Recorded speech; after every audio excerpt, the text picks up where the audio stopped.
Hello guys, কেমন আছো সবাই? আশা করি সবাই খুব ভালো আছো। আজকে আমরা ডিটেকটিভ চায়নাটাউন নামে চায়নার একটা অনেক পপুলার সিনেমা সম্পর্কে জানতে চলেছি, যেটা মুক্তির পরে এতটাই হিট হয়েছিল যে এরপরে এটার আরো 3টা পর্ব এসেছে, মানে মোট 4টা সিনেমা এসেছে এই ডিটেকটিভ চায়নাটাউনের। এবং এই সিনেমা হিট হওয়ার কারণটা হচ্ছে প্রচুর কমেডি এই সিনেমাতে, এবং এমন এমন কমেডি করা হয়েছে তুমি অ্যাকচুয়াল সিনেমাটা যখন দেখবে তুমি হাসতে হাসতে মনে করো যে কাশি দিয়ে দেবে। তবে সমস্যা হচ্ছে কি এই সিনেমাটির রানিং টাইম অনেক বেশি, মানে প্রায় 2.5 ঘন্টার। তো এর জন্য যে টুইস্ট গুলো রয়েছে সেগুলো আমি নিজেও খুব ভালো মতো বুঝতে পারিনি। তো এর জন্য আমিও যে খুব ভালো মতো বোঝাতে পারবো এটা নিশ্চিত করতে পারছি না। তো যাই হোক, ডিটেকটিভ চায়নাটাউন এই সিনেমাটি তৈরি হয়েছিল 120 কোটি টাকা বাজেট এবং বক্স অফিসে এটা আয় করেছিল প্রায় 1800 কোটি টাকার মতো। তো বুঝতেই পারছো সেই লেভেলের একটা ব্লকবাস্টার সিনেমা। তো বাড়তি কোনো কথা না বলে আমরা প্রথম পর্বটা দেখে আসি, দেখি কেমন লাগে। যদি তোমরা রেটিং ভালো দাও তাহলে আমরা দ্বিতীয় পর্ব নিয়ে আর কি কাজ করার চেষ্টা করব। তবে ভিডিও স্টার্ট হওয়ার পূর্বে যদি কোনো ব্রেক থাকে তোমরা ব্রেকটা স্কিপ করে মূল ভিডিওতে চলে যাও। ডিসক্রিপশনে যাবে, ডুরাশনে ক্লিক করে মূল ভিডিওতে চলে যাবে। হ্যালো গাইস, তোমরা কি বোরিং ফিল করছো? কিছু ফান দরকার? সো আমরা আজকে এমন একটা অ্যাপ সম্পর্কে জানতে চলেছি যেটা মোস্ট ট্রাস্টেড বুক মেকার, এবং এখানে অনেক ফান রয়েছে, এর সাথে অনেক প্রাইজ জেতারও সুযোগ রয়েছে। এবং এখানে তুমি যে কোনো ম্যাচের লাইভ রেজাল্ট দেখতে পারবে এবং ম্যাচ লাইভ দেখতে পারবে, এবং এর সাথে তুমি স্কোরও প্রেডিক্ট করতে পারবে। ফর এক্সাম্পল, কোন টিম জিতবে, কত রান করবে, কি স্কোর করবে। আর এখানে চান্স রয়েছে BMW কার জেতার, আইফোন, ল্যাপটপ, এছাড়া অনেক প্রাইজ রয়েছে। আর হ্যাঁ, PSG এবং সেরিয়ার কিন্তু স্পন্সর করেছে এই কোম্পানি, তো এখানে কোনো সন্দেহের কিছু নেই। আর তাছাড়া এখানে নতুন কিছু গেম এসেছে, যেমন ক্র্যাশ এবং নিউ চিকেন রোড গেম, যেখানে ইজিলি গেম খেলে জেতা পসিবল। আর এখানে রেজিস্ট্রেশনের জন্য আমাদের যে প্রোমো কোডটা রয়েছে, যেটা স্ক্রিনে দেখানো হয়েছে, এটা ইউজ করলে 12,000 টাকা পর্যন্ত তুমি ফি পেতে পারো। এর সাথে ফ্রি স্পিনে পাবে তুমি তোমার ফার্স্ট ডিপোজিটে, এবং তুমি ইজিলি এখান থেকে উইথড্র করতে পারবে পেটিএম, ব্যাংক, বিকাশ, ক্যাশ, রকেট এবং আদার ইজি মেথডে। তো আর দেরি না করে আমাদের যে পিন কমেন্ট রয়েছে সেখান থেকে তুমি যেতে পারো রেজিস্ট্রেশন করতে, এবং যে প্রোমো কোডটা দেওয়া রয়েছে সেটা ইউজ করে বোনাস জিততে পারো। তো ব্রেক শেষে আমরা মূল ভিডিওতে আসলাম, আর সিনেমার শুরুতে আমরা চীন নামের একটা ছেলেকে দেখতে পাই যে পুলিশের এক্সামের জন্য ইন্টারভিউ দিচ্ছে। কিন্তু চীনের একটা বদ অভ্যাস হলো সে একটু ইন্ট্রোভার্ট টাইপের, তার মুখ দিয়ে কোনো কথা বের হতে চায় না। তো যাই হোক, কারণ ওকে যখন প্রশ্ন করা হয় উত্তর দিতে পারে না এবং পরীক্ষায় ফেল করে বাড়িতে চলে আসে। তো চীন তার দাদির সাথে থাকে, আর দাদি তাকে আপসেট দেখে বলে, তাহলে এক কাজ কর, তুই থাইল্যান্ড চলে যা। তোর ছোট চাচা তো আরো 10 বছর আগে থাইল্যান্ড চলে গিয়েছে, এবং সে থাইল্যান্ডের অনেক বড় একটা ডিটেকটিভ হয়ে গিয়েছে। তো ওর সাথে থাক, ওর সাথে গেলে কিছু শিখতেও পারবি, তুইও একটু চেঞ্জ হবি, এবং তারপর চীন এসে চাকরি পাবি। তো চীন এটা শুনে খুব খুশি হয়ে যায়। দেশের নামও চীন, নায়কের নামে চীন, এবং দাদির কথা শুনে থাইল্যান্ডের উদ্দেশ্যে রওনা হয়। আর তখনই সিন চেঞ্জ হয় এবং আমরা চীনের আঙ্কেল টাংরেনকে দেখতে পাই, যে একটা ক্লাবে নেশাগ্রস্ত অবস্থায় গান গাইছে। আর এখানে লক্ষ্য, এই সিনেমাতে ও যে এত হাসান হাসাবে ভাই, পুরো দিলদার ফেল। দিলদারকে তো তোমরা চিনবে না, অনেক আগের, বর্তমানে সবচেয়ে ফানি কি ধরো জনি লিভার টাইপের আর কি। তো যাই হোক, তার কাছে একটা ফোন কল আসে, আর সে জানতে পারে যে একটা লেডির গ্র্যান্ডসন মানে নাতি নিখোঁজ হয়েছে। আর এর পরের সিনে আমরা দেখতে পাই একজন ইন্সপেক্টর যার নাম হচ্ছে মি হোয়াং আরো কয়েকজন পুলিশ সাথে নিয়ে একটা শপের উপর নজর রাখছে। আর ওই শপে গেলে তারা একটা চোরের লাশ পায় যার নাম হচ্ছে সোমপাত, যে আর কি স্বর্ণ চোরাচালানের সাথে জড়িত, এবং তার উপর স্বর্ণ চুরির কেসও চলছিল। বাট তখনই সেখানে আরেক দল ইন্সপেক্টর চলে আসে যার নাম হচ্ছে কংতাই। আর এখানে উল্লেখ্য, মিস্টার হোয়াং এবং কংতাইয়ের পজিশন সেম, যে কারণে তারা সবসময় কম্পিটিশনে লেগে থাকতো। তারা একই থানায় রয়েছে, একই থানার মনে করো এসআই, কিন্তু মনে করো যে সবসময় কম্পিটিশন করে। তো কংতাই এখানে বলে, হ্যাঁ বেটা, এটা আমার কেস ছিল, আমার এলাকা আমি সব ইন্সপেক্ট করি, তুই এখানে এসেছিস কেন? বাট হোয়াং তখন বলে, আরে বেটা, এই লোকটার পেছনে আমি 3 মাস ধরে পড়ে রয়েছি, আর তাছাড়া এই কেসটাও তো আমার। আর তখনই একজন পুলিশ মার্ডার ওয়েপন পায়, মানে যেটা দিয়ে মারা হয়েছে, যেটা একটা বজ্র, এটা দিয়ে সাধারণত মূর্তি তৈরি করা হয়, এবং ওইটা নিয়েও হয়ে যায় হচ্ছে কারাকারি, যে কে নিয়ে যাবে পুলিশ স্টেশনে। আর এরপর যখন পোস্টমর্টমের রিপোর্ট আসে তখন দুজন অফিসারই ওইটা পাওয়ার জন্য লড়াই শুরু করে দেয়। মানে অ্যাকচুয়াল সিনেমা দেখলে বুঝতে পারবে কেমন মজার ব্যাপার, কিন্তু ওখানে কংতাই জিতে যায় পোস্টমর্টমের রিপোর্টটা। আর এর ফলে যেটা হয়, পুরো পুলিশ স্টেশনে দাঙ্গা লেগে যায়। আর তখন তাদের যে চিফ অফিসার ওসি এসে লড়াই বন্ধ করে, এবং দুজন অফিসারকে মিটিং এ ডাকে এসআইদের। এবং এখানে হোয়াং বলে, সোমপাতের আশেপাশে সকল সিসিটিভি ফুটেজ আমি বের করেছি, এবং মার্ডার ওয়েপন থেকে আমি ফিঙ্গারপ্রিন্টও কালেক্ট করেছি, এবং খুব জলদি আমি কিলারের খোঁজ করে ফেলবো। তো কংতেও সেম কথা বলে যে আমিও এগুলো বের করেছি, খুব শীঘ্রই ধরে ফেলবো। তো পুলিশ অফিসার তখন ওদেরকে জানায়, ঠিক আছে, তোদের দুজনের মধ্যে যে সবচেয়ে আগে এই কেসটা সলভ করতে পারবে তাকে আমি প্রমোশন করে দেবো, সেকেন্ড অফিসার বানিয়ে দেবো। তো এটা শুনে দুজনের কম্পিটিশন আরো বেড়ে যায়। আর এরপরের সিনে আমরা চীনকে দেখতে পাই, যে থাইল্যান্ডে পৌঁছে গিয়েছে, আর সেখানে তার আঙ্কেল তাকে নিতে আসে। আর সে বলে, চীনের উচিত সকল টেনশন ভুলে গিয়ে এই আঙ্কেলের সাথে এনজয় করা। আর তোকে তো আমি সেই ছোট্ট দেখেছিলাম, বড় হয়ে গিয়েছিস। তো এরপর আঙ্কেল করে কি, চীনকে একটা স্ট্রিপ ক্লাবে নিয়ে যায়। বুঝতেই পারছো ভাই, এটা থাইল্যান্ড, স্ট্রিপ ক্লাব মানে কি বুঝতেই পারছো, আর কিছু না বললাম। তো ওখানে যে সেফ ড্রিঙ্ক, অ্যালকোহল যে ড্রিঙ্ক খাওয়াবে তা না করে হাই ড্রাগ মিশানো ড্রিঙ্কস খাইয়ে দেয়, এবং অতিরিক্ত নেশার কারণে চীন বেহুশি হয়ে যায়। মানে চাচা ভাতিজাকে এখানে মনে করো যে অজ্ঞান করে দিল। আর পরের দিন সকালে চীনের যখন ঘুম ভাঙে রুমে, তখন সে বমি করার জন্য যখন টয়লেটে আসে তখন দেখতে পায় ওর চাচাকে যে ওর চাচা ছিদ্র দিয়ে কিছু দেখছে। তো চিনো করে ওর চাচাকে সরিয়ে দিয়ে ছিদ্রটা দিয়ে দেখতে গেলে দেখে কেউ ছিদ্র দিয়ে ওকে পানি ছুঁড়ে মারে। অ্যাকচুয়ালি ওখানে একটা মেয়ে গোসল করছিল যার নাম হচ্ছে জিয়াং।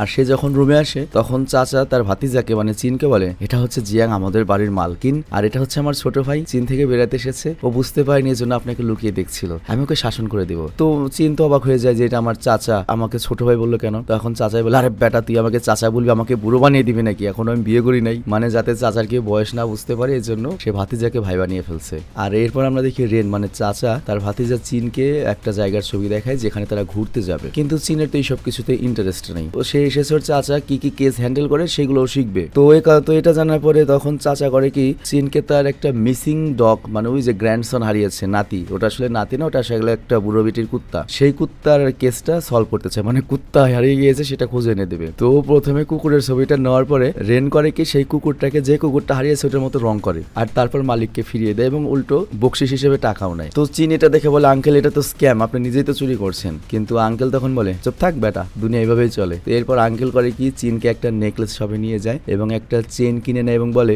এটাও একটা কেস রিলেটেড, মানে এটা আর কি মনে করো যে বাড়ির মালকিনকে গিফট করবে। তবে চীন এখানে বুঝতে পারে যে ওর চাচা কোনো ডিটেকটিভ বা পুলিশ নয়, সে জাস্ট চীনের সবাইকে মিথ্যা বলে বেলায় যে আমি থাইল্যান্ডের একটা ডিটেকটিভ বা পুলিশে চাকরি করি। আর কেন সে চীন থেকে চলে এসেছে, কেন এই মিথ্যাটা সাজিয়েছে আমরা পরে জানতে পারবো। তবে সে পুলিশ না হলেও পুরোপুরি যে পুলিশের সাথে কাজ করে না তা না, সে হচ্ছে যে কংতাই, মানে একটু আগে আমরা যে একটা এসআই দেখলাম যেটা হচ্ছে মাঝখানে সিথি করা একটু মদন মদন, এসআইতে দুইটা, একটা হচ্ছে ছাগলা দাঁড়িয়ালা আর একটা হচ্ছে একটু মদন মদন টাইপের, ওর আন্ডারে হচ্ছে ইনফরমার বা সোর্স হিসেবে কাজ করে। তবে চীন তো মিথ্যা অপছন্দ করে, ও বলে না চাচা আপনি এত বড় একটা মিথ্যা কথা বলেছেন, আমি চায়না ফেরত যেতে চাই। কিন্তু তখন চাচা তাকে আটকে এবং বলে আরে বেটা আগামী 6 দিন তো আমার সাথে থাক, এত কষ্ট করে থাইল্যান্ড এসেছিস। তো চীন এতে রাজি হয়ে যায় আর ওর চাচাকে বলে আপনি কিন্তু আর মিথ্যা কথা বলবেন না, আর কিন্তু কোনো স্ক্যাম করবেন না, তাহলে থাকবো। তো যাই পরের দিন আমরা দেখতে পাই হুয়াং মানে যে দাঁড়িয়ালা যে তোমার এসআই, সে করে কি ফিঙ্গারপ্রিন্টের মাধ্যমে জেনে যায় যে আসল খুন কে করেছে। তো হুয়াং করে কি তখন তারা একজন স্পেশাল পুলিশকে সেই খুনিকে ধরতে পাঠায়। আর অন্যদিকে আমরা দেখতে পাই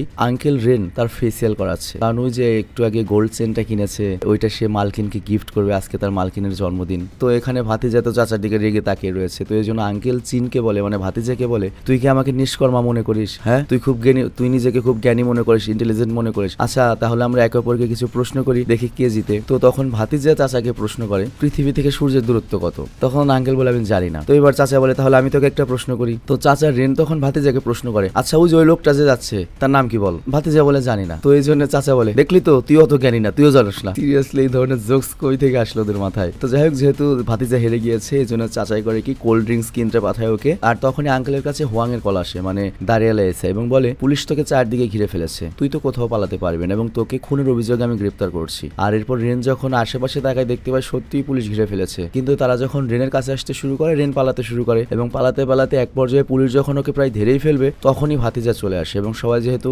আউটড্রেসে ছিল তো চীন তো বুঝতে পারে না যেটা পুলিশ না সন্ত্রাসী, তো চাচাকে বাঁচিয়ে সেখান থেকে নিয়ে পালিয়ে যায়। কিন্তু এইখানে অনেক মজার ঘটনা ঘটে ভাই, মানে এই হুয়াং মানে দাঁড়িয়ালা এসআই যে এত ফানি, এইখানে এসে মনে করো আঙ্কেলকে ধরতে গিয়ে ওর নাক ভেঙে যায়, কিন্তু বাকি পুলিশরা ওর পিছু করতে থাকে এবং তারা পালাতে পালাতে একটা জায়গায় এসে লুকায়। তো তখন ভাতিজা রেনকে জিজ্ঞাসা করে আপনি কি করেছেন, কিসের জন্য ওরা দৌড়াচ্ছে আপনাকে? চাচা তখন বলে আমি তো নিজেও জানি না, ওরা নাকি বলছে আমি খুন করেছি। তো তখন ভাতিজা বলে তাহলে আপনি পালাচ্ছেন কেন, আপনি যেহেতু জানেনই না যে আপনি খুন করেছেন। তো চাচা এটার উত্তর দিতে পারে না, বলে আমি তো জানি না। আর এরপর সিন শিফট হয় এবং পুলিশ স্টেশনে আসে যেখানে চিফ জানায় যে কিভাবে রেন বর্তমানে যে খুনির আসামি আঙ্কেল সে এসআই কংতাইয়ের সাথে কানেক্টেড, মানে এসআই কংতাইয়ের আন্ডারেই তো সোর্স হিসেবে কাজ করে। তো এই কথা যখন বলা হয় তখন এসআই কংতাই মানে ওই যে যেটার মধ্যস্থিতি করা সে বলে যে হুয়াং শুধুমাত্র আমার সোর্সকে ফাঁসাতে চায়, মানে দাঁড়িয়ালা যে এসআই রয়েছে। আমি আসলে তোমাদের বোঝানোর জন্য ইজি করে বলছি আর কি, কারণ এতগুলো ক্যারেক্টার এতগুলো নাম তোমরা মনে রাখতে পারবে না, পড়ায় মনে রাখতে পারো না, আর এই যে এতগুলো নাম মনে রাখা পসিবল নাকি একটা সিনেমা দেখার জন্য কয়েক মিনিটের জন্য। তো যাই হোক তখন ওই দাঁড়িয়ালা যে এসআই রয়েছে হুয়াং সে সবাইকে প্রমাণ দেখিয়ে দেয়। সে বলে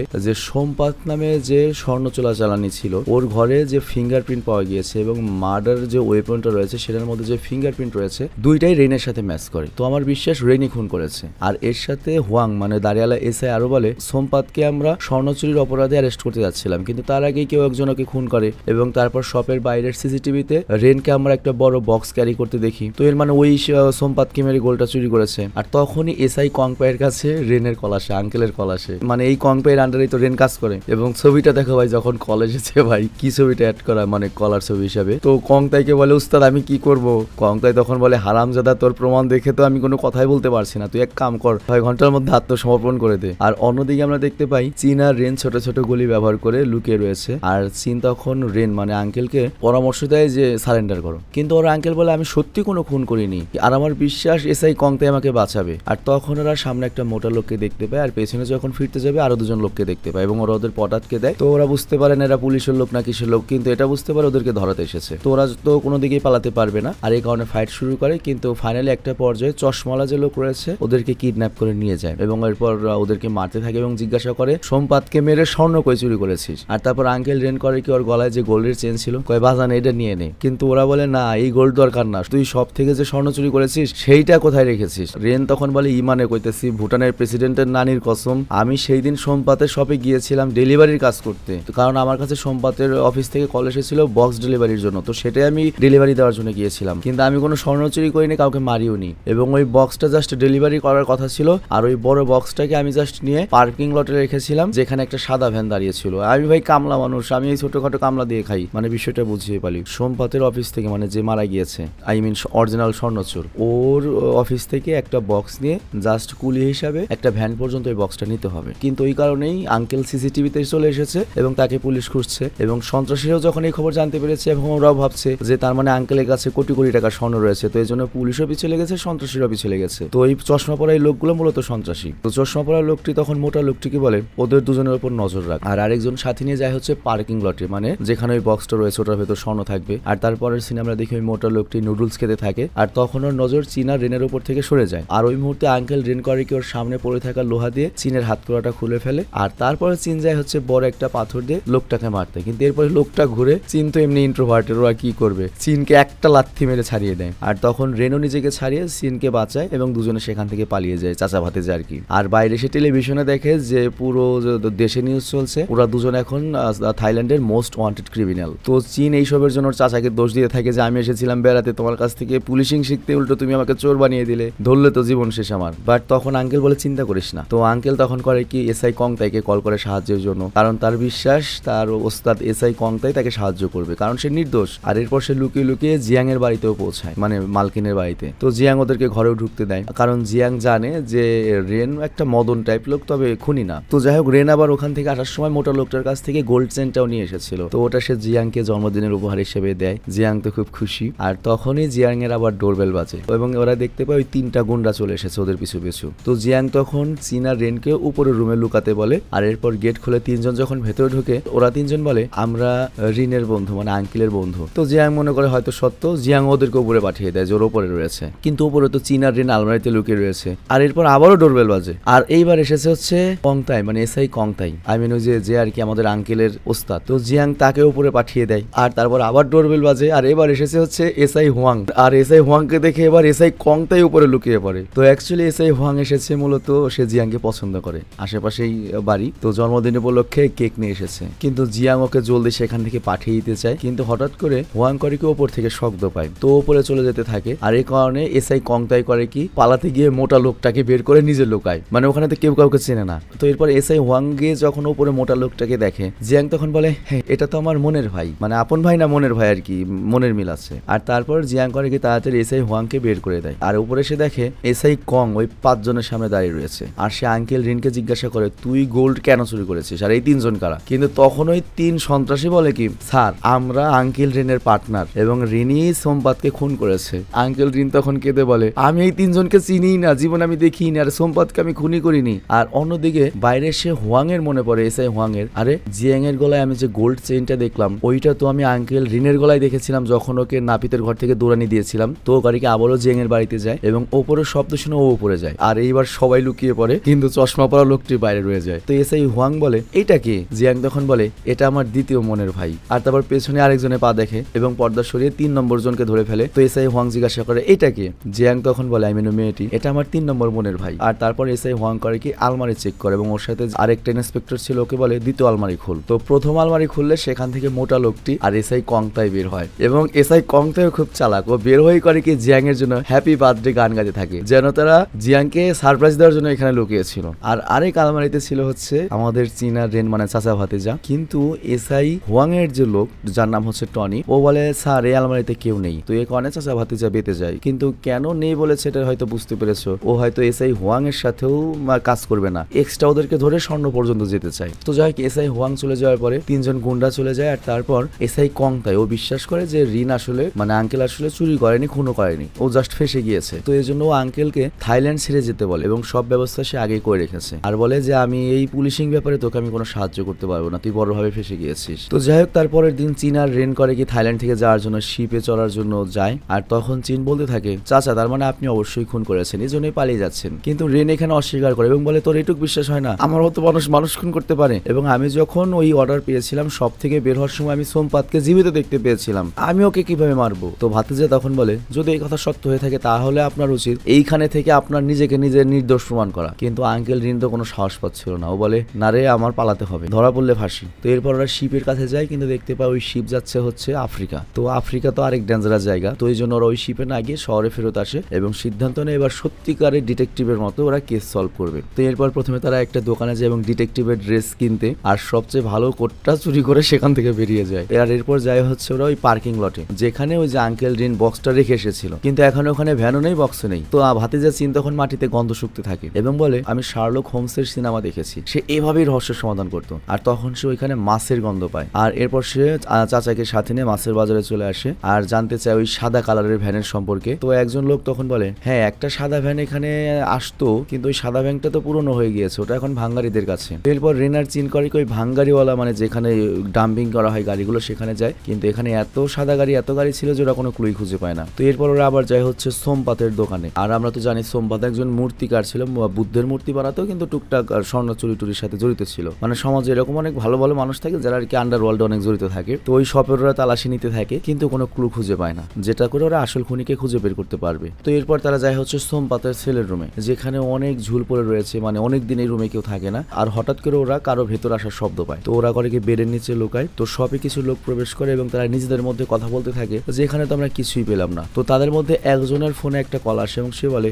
না কোনো স্বর্ণ পাইনি, কিন্তু ওদের কথাবার্তায় চীন মানে চাচা ভাতিজা বুঝতে পারে যে এরা ওই তিন গুন্ডা মানে মোটা চশমা কাবু। তো ওরা চলে যাওয়ার পরে চীন করে কি ওই বেডের নিচে কিছু চিহ্ন দেখতে পায়, কিন্তু ওটা তেমন ওরা পাত্তা দেয় না, বাইরে চলে আসে। আর তখন চীন বলে এসআই হোয়াং এর অ্যাসিস্ট্যান্ট ও মনে হয় চোরদের মধ্যে একজন, এবং ওই মনে হয় তোমাকে কল দিয়েছিল ওই ডেলিভারির জন্য, মানে তোমাকে দিয়ে স্বর্ণটা পাস করিয়ে নিয়েছে, তুমি হয়তো জানতেই নয় বক্সে স্বর্ণ রয়েছে, আর এই কারণেও তোমাকে ধরিয়ে দেয়নি, তোমাকে আলমারিতে লুকিয়ে থাকতে দিয়েছে, এসআই হোয়াংকে বলেনি। তো আঙ্কেল রিন তখন বলে তাহলে এই কথা যদি প্রমাণ করতে পারি আমি তো নির্দোষ হয়ে যাব। কিন্তু ভাতিজা চীন বলে কিন্তু আমাদের তো সিসি ক্যামেরা ফুটেজ দেখতে হবে যে ওখানে খালি তুমি গিয়েছিলে না আরো কেউ গিয়েছিল আগে, আর ওগুলো তো খালি পুলিশ স্টেশনে রয়েছে। তো আঙ্কেল রিন তখন করে কি এসআই কংতাইয়ের বাড়িতে যায় এবং তাকে সব খুলে বলে, সাহায্য করতে বলে। আর এখানে একটা বিষয় উল্লেখ দেখো, এরা নাকি পুলিশের লোক, সাইজ কি, মানে পুরো সিনেমাটাই কমেডি আর কি। তো সবকিছু শুনে এসআই কংতাই রাজি হয়ে যায়, যা দেখি কি করা যায়। কিন্তু সিসিটিভি ফুটেজ তো এখন আরেক এসআইর আন্ডারে এবং পুলিশ স্টেশনের সবচেয়ে ভেতরে পৌঁছাতে হবে, কিন্তু ওইখানে গেলে তো আমাদের পুলিশ বাহিনী সামনাসামনি হতে হবে, আর আমার উপর তো এমনি এসআই হোয়াং মনে করো যে চোখ লাগিয়ে রয়েছে, তুই আমার লোক বলে। তো এরপর ওরা করে একটা প্ল্যান বানায়,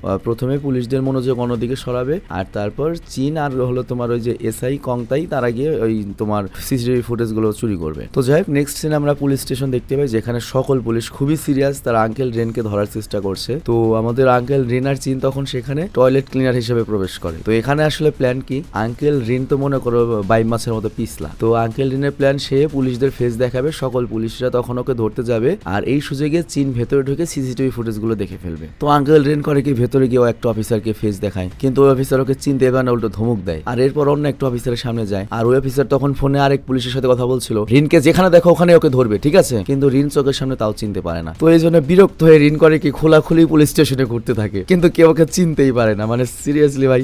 আর এখানে আমি তো জাস্ট এক্সপ্লেন করছি, অ্যাকচুয়াল সিনেমা ভাই এত মজার, হিন্দি ভার্সন যদি পাও তাহলে তো কথাই নেই। কিন্তু যাই হোক এক পর্যায়ে এসআই হোয়াং ওকে দেখে ফেলে এবং সবাইকে ধরতে বলে, কিন্তু আমাদের বাইমাস আঙ্কেল রেনকে কেউ ধরতে পারে না, সে উল্টো সব পুলিশকে বাইরে নিয়ে আসে এবং বিভিন্ন জায়গায় গুটি মুটি বিভিন্ন জিনিস ফেলে রেখেছিল, ফাঁদ পেতে রেখেছিল, পুলিশ উল্টো চিটপটাং হয়ে পড়তে থাকে। আর ভেতরে চীনকে সিসিটিভি ফুটেজ দেখতে থাকে এসআই কংতাইয়ের সাথে। তো এসআই হোয়াং যখন বাইরে আসে তখন তার মনে পড়ে, আরে এসআই কংতাই বাইরে আসলো না কেন, তোমার প্রতিদ্বন্দ্বী রিনকে যে ধরতে পারবো সেই তো প্রমোশন পাবে, তাহলে আমি আসলাম ও আসলো না কেন, ও তো আবার ভেতরে কিছু আকাম করছে না। তো সে এসে দেখে এসআই কংতাই কম্পিউটারে কিছু করছে এবং চীন অলরেডি 7 দিনের সিসিটিভি ফুটেজ ফাস্ট ফরওয়ার্ড করে দেখে চলে গিয়েছে এবং এখান থেকে যে ডিটেলস গুলো পায় সবকিছু থাই ভাষায় লেখা ছিল, থাইল্যান্ডের ভাষায়। তো এই জন্য ওরা যায় হচ্ছে একজন থাই বৃদ্ধের কাছে, যে কিনা ওদেরকে চাইনিজে ট্রান্সলেট করে দেয় এবং সেখান থেকে যারা জানতে পারে যে সোমপাথের 9 বছর আগে ডিভোর্স হয়ে গিয়েছিল এবং তার একটা ছেলে ছিল যার নাম হচ্ছে ড্যান, যে কিনা গত 1 বছর ধরে নিখোঁজ। এবং সোমপাথের ক্রেডিট কার্ডের ডিটেলসে 2টা অ্যাড্রেস ছিল, মানে সোমপাথের ক্রেডিট কার্ডটা যেখানে যেখানে ইউজ হতো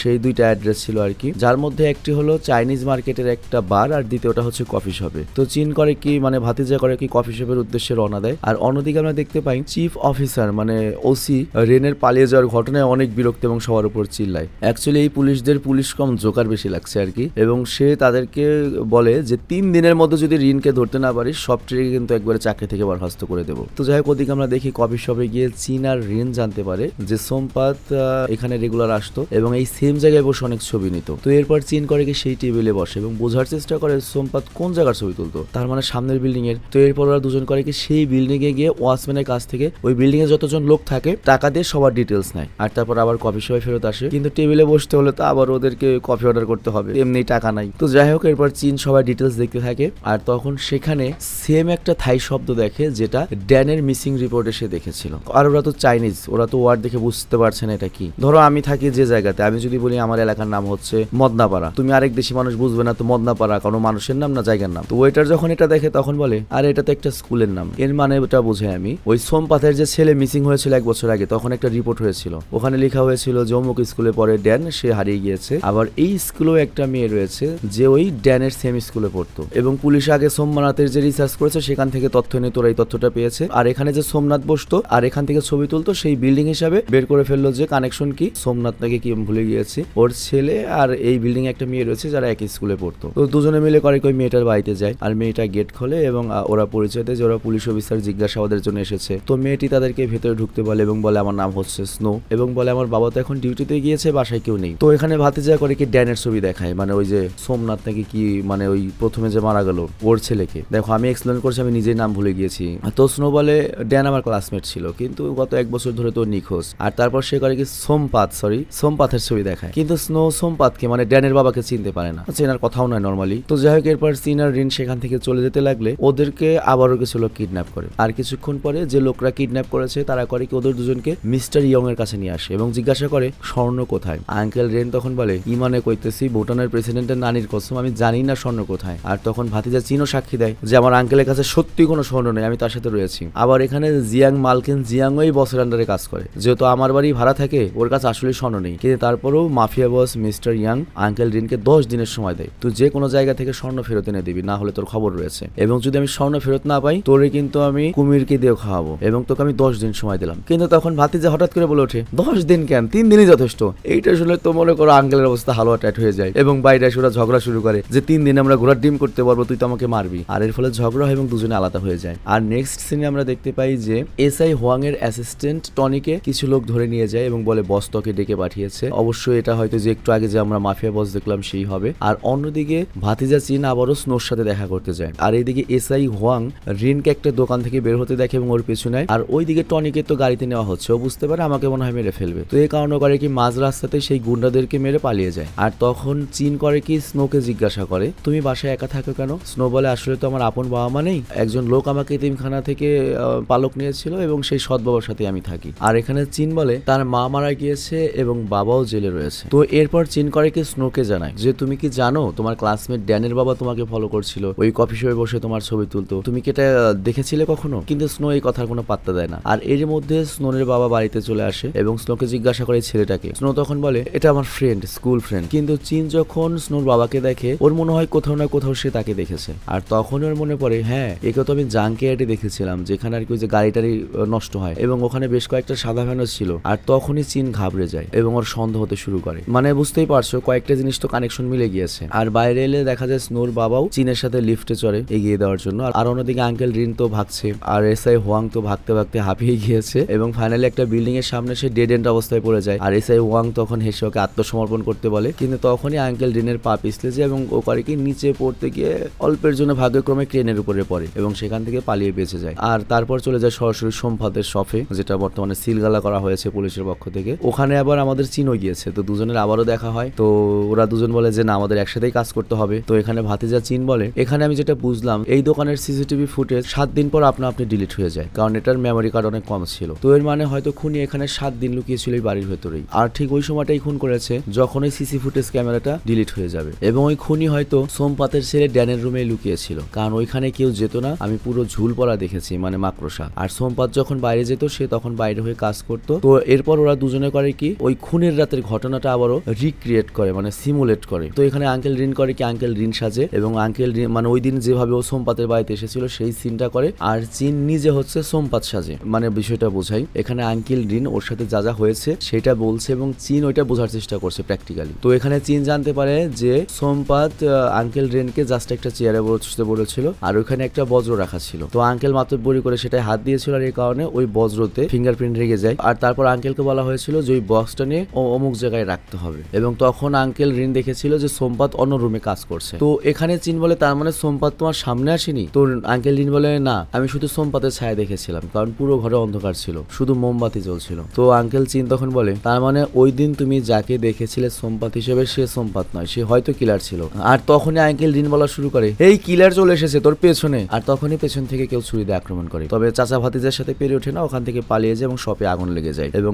আঙ্কেল তো বাইরে চলে আসে, কিন্তু চিন ভেতরে কোনো প্রমাণ নিতে গিয়ে আটকা পড়ে যায়। কিন্তু আঙ্কেল তো তার ভাতিজাকে ছাড়তে পারে না, সে আবার করে কি তার ভাতিজাকে বাঁচিয়ে নিয়ে আসে। আর বাইরে আসলেই আঙ্কেল রিনের কাছে কল আসে, আর এই কলটা করেছে হচ্ছে বাড়ির মালকিন জিয়াং। তো বাড়িতে যখন ওরা যাওয়া দেখতে পায় যে এসআই হোয়াং এর যে অ্যাসিস্ট্যান্ট টনি সে জিয়াংকে বেঁধে রেখেছে। তো টনি মূলত ভাবছিল যে স্বর্ণটা আসলে রিনের কাছে রয়েছে, আর এই কারণে কিন্তু যে এর আগে আলমারিতে দেখেছিল বলেনি। তো যাই হোক, যখন রিনকে জিজ্ঞাসা করে রিন বলে ইমানে কইতেছি ভুটানের প্রেসিডেন্টের নানির কসম, আমি স্বর্ণ যাই না কোথায়। বাট টনি তখন বলে আমি বরবাদ হয়ে গিয়েছি, এখন ওরা আমাকে মেরে ফেলবে যদি আমি স্বর্ণ ওদেরকে না বুঝিয়ে দিতে পারি। কিন্তু তখনই চীন আর রিন করে কি মানে চাচা ভাতিজা ঝগড়া শুরু করে এবং ঝগড়া করতে করতে টনির কাছে এসে টনিকে মারতে শুরু করে। তো ওরা মনে করে টনি অজ্ঞান হয়ে গিয়েছে আর তারপর জিয়াংকে ছাড়াতে যায়, কিন্তু টনিও তখনই উঠে দাঁড়ায় এবং আঙ্কেল রিনের দিকে গান ত্যাগ করে, কিন্তু জিয়াং তখন আঙ্কেল রিনকে ধাক্কা দিয়ে টনির গুলিটা নিজে খায়। আর তখন আঙ্কেল রিন তো রেগে যায় এবং টনিকে অজ্ঞান করে দেয় এবং তারপর ওরা জিয়াংকে নিয়ে হসপিটালে যায়। আর তখন চীন আর রিনের মধ্যে কিছু ইমোশনাল কথাবার্তা হয়, মানে অরিজিনাল কারণ আমরা জানতে পারি আঙ্কেল রিন কেন থাইল্যান্ডে বসবাস করছে, কেন মিথ্যা কথা বলেছে যে সে এখানে চাকরি করছে। অ্যাকচুয়ালি আঙ্কেল রিন যখন তোমার চায়না থাকতো ওখানে সে পুলিশ অফিসারই ছিল, ভালো মানুষ ছিল। তার যে মেয়ের সাথে বিয়ে হওয়ার কথা ছিল ওই বিয়ের আগের দিন সে যখন হঠাৎ করে সারপ্রাইজ দিতে যায় সে দেখে যে তার স্ত্রী আরেকজনকে নিয়ে শুয়ে রয়েছে এবং এটা সবাই জেনে গিয়েছিল আর এই কারণে তার বিশেষ দুর্নাম হয়েছিল। চায়না কিন্তু যথেষ্ট সামাজিক কান্ট্রি, আমেরিকার মতো না। চায়না একটা মেয়ে যদি বিয়ে করো সারা জীবন তোমার প্রতি লয়াল থাকবে। ওরা কাবু কাবু মানুষ, হয়তো ওরা ওদের সংস্কৃতির জন্য ড্রেস হতে পারে, কিন্তু ওরা কিন্তু নেকেট টাইপের মানুষ না, ওদের হয়তো ধর্ম নাই কিন্তু অন্যরকম। ওরা চায়না মেয়েরা একটা স্বামীর সাথে সারা জীবন কাটাতে পারে, তো ওরা অনেক সামাজিক। তো এই কারণে ওর কি এত মান সম্মান যায় যে ওর আগে দুঃখে চায়না থেকে থাইল্যান্ডে চলে আসে এবং এখানে এসে বলতো যে অনেক বড় একটা ডিটেকটিভ হয়ে গিয়েছে। তো ভাতিজা চীন তখন বলে পুলিশের এক্সামে আমি কম কথা বলার জন্য আসলে বাদ পড়িনি, আমি আসলে বাদ পড়েছি আমার বাপের ইতিহাসের কারণে, কারণ আমার বাপে জেলে রয়েছে এই কারণে। তো যাই হোক, এরপর ডক্টর আসে এবং জানায় মালকিন জিয়াং ভালো আছে, বাড়ির মালিক জিয়াং। কিন্তু তখনই সেখানে পুলিশ এসে পড়ে আর ওরা দুজন করে কি একটা পেশেন্টের রুমে লুকিয়ে পড়ে আর সাহায্যের জন্য,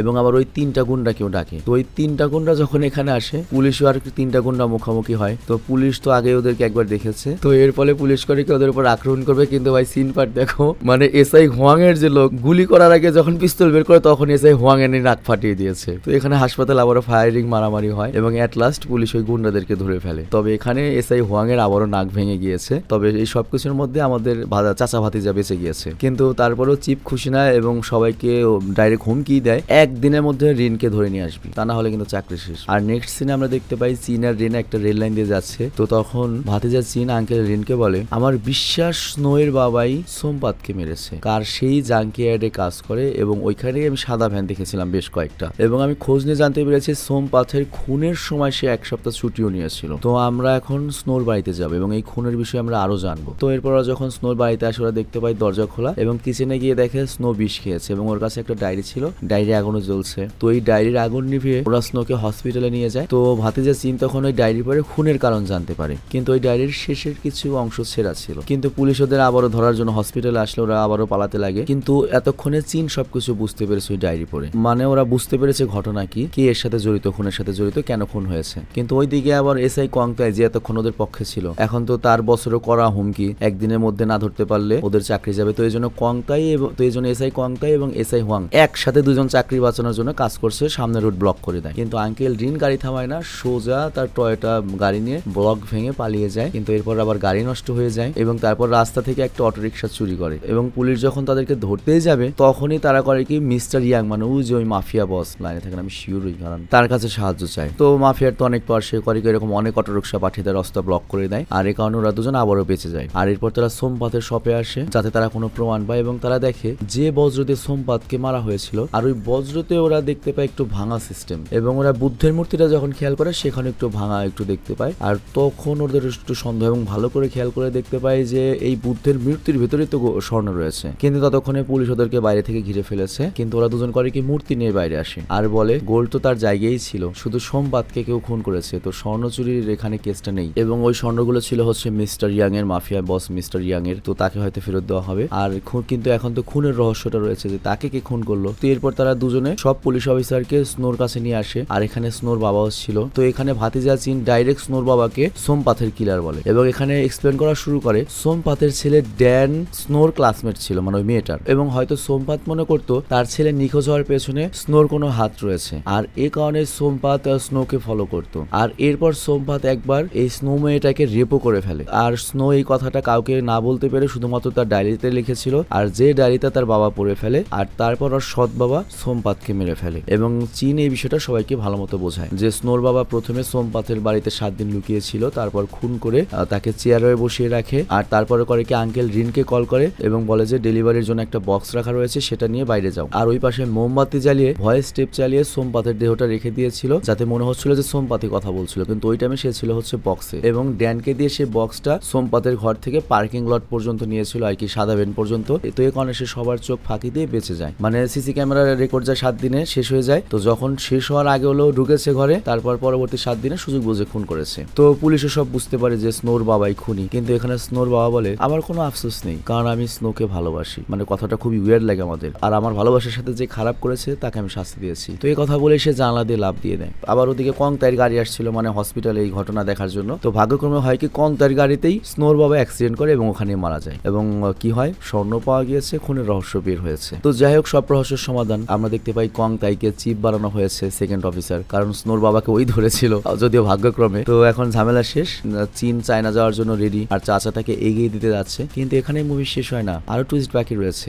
রাস্তায় একটা জায়গায় চীন একটা জায়গায় দেখায়, যেটা হচ্ছে ওই যে চাইনিজ মার্কেট একটা বারে যেত, আর যে বারটায় সোমপাথের যে তোমার কার্ডটা ইউজ হতো, তো ওর চাচাকে বলে যে এই সেম থাই লেখা তো আমি দেখেছি ওই কার্ডের পেমেন্টে ছিল। ওর চাচা বলে হ্যাঁ এটা তো একটা ক্লাব, কিন্তু এটা তো গে ক্লাব, মানে সমকামী ক্লাব। তো ভাতিজা চীন তখন বলে তাহলে তো সোমপাত গেছিল, তাহলে ও স্নোকে রেপ করবে কিভাবে? আর স্নোকে রেপ করার জন্যই তো স্নোর বাবা ওকে মেরেছিল, কিন্তু ওখানে তো কোনো রেপই হয়নি। তো ভাতিজা চীন সব বুঝতে পারে যে এখানে আসলে মূল খুনি হচ্ছে ওই মেয়েটা স্নো, যে আসলে 1 বছর আগে ড্যানকে মেরেছিল। আর এই কথা যখন সোমপাত জানতে পারে, এর জন্য সে স্নোর পিছু করতো, আর যখন সে কোনো প্রমাণ খুঁজে পায় তখন হয়তো স্নোর পালক পিতা তার মেয়েকে বাঁচানোর জন্য ওকে খুন করেছে। কিন্তু এরপর যখন চীন যায় হচ্ছে স্নোর কাছে, চীন বলে আসল সত্য কথা, মানে পুরো সিনেমার আসল টুইস্ট আসে। সে বলে ড্যান আমাকে রেপ করেছিল, মানে সোমপাথের ছেলে ক্লাসমেট ছিল যে একসাথে ছিল, ওকে রেপ করেছিল জোর করে, এই জন্য করেছিল কি ড্যানকে মেরে দিয়েছিল, মানে আরেকবার প্রলোভন দেখে ওকে মেরে দিয়েছিল। আর সোমপাত তখন ওর পিছু লেগেছিল। আবার ওর বাবা ওকে রেগুলার ওকে ঘরে নির্যাতন করতো, মানে ওকে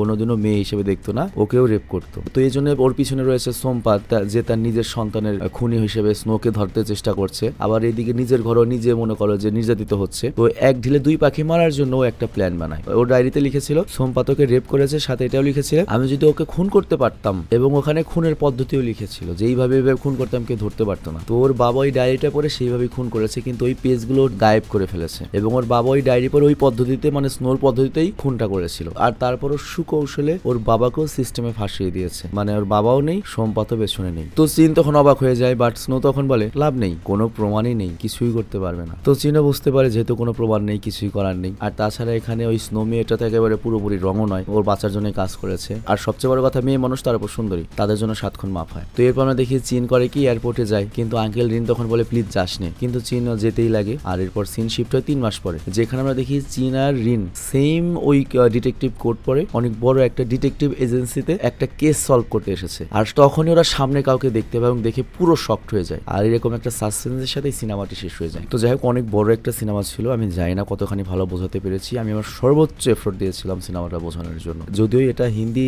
এক্সপ্লেন থেকে বাংলায় ট্রান্সলেট করা, কিন্তু তুমি বেসিক্যালি হিন্দি এক্সপ্লেন গুলো যদি দেখো তাহলে বুঝতে পারবে যে ওদের অনেক গোজামিল থাকে, অনেক আবল তাবল বলে, যার জন্য ওখান থেকেও বাংলা যখন আমরা ট্রান্সলেট করতে যাই, স্ক্রিপ্ট রাইটার তো মনে করো ওখানে হিন্দিতে যা আছে তাই লিখ, কিন্তু তোমাকে বোঝাতে গেলে আমাকে অনেক এক্সট্রা এফোর্ট দিতে হয়, যেটা স্ক্রিপ্টে থাকে না। ওটা আমাকে ইনস্ট্যান্টলি বসে ভয়েস ভয়েস দেওয়ার সময় বোঝানোর সুবিধার্থে করতে হয় আর কি। তো এই জন্য সিনেমা যদি একটু সহজভাবে বোঝা যায় সেটা আমার জন্য এক্সপ্লেন করা সহজ হয়, কিন্তু কোনো সিনেমা যদি কঠিন হয় ওটা আমার জন্য একটু বোঝানো কঠিন হয়ে যায়। আর তাছাড়া আমি যেহেতু সোলো ইউটিউবার নই, র্যান্ডম গ্রুপের আমি জাস্ট একজন ভয়েস আর্টিস্ট, তো আমার ভিডিওর কোয়ালিটি নির্ভর করে পুরোপুরি স্ক্রিপ্ট রাইটারের উপর এবং ভিডিও পার্ট নির্ভর করে হচ্ছে ভিডিও এডিটরের উপর। আমি জাস্ট চেষ্টা করি স্ক্রিপ্টের বাইরেও সর্বোচ্চ সুন্দরভাবে সিনেমাটা বোঝানোর জন্য। কিন্তু যাই হোক, তোমরা যদি সিনেমাটি পছন্দ করো আমি চেষ্টা করবো এর পরের যে 3টা পার্ট রয়েছে সেগুলো আনার জন্য। আশা করি পছন্দ হবে।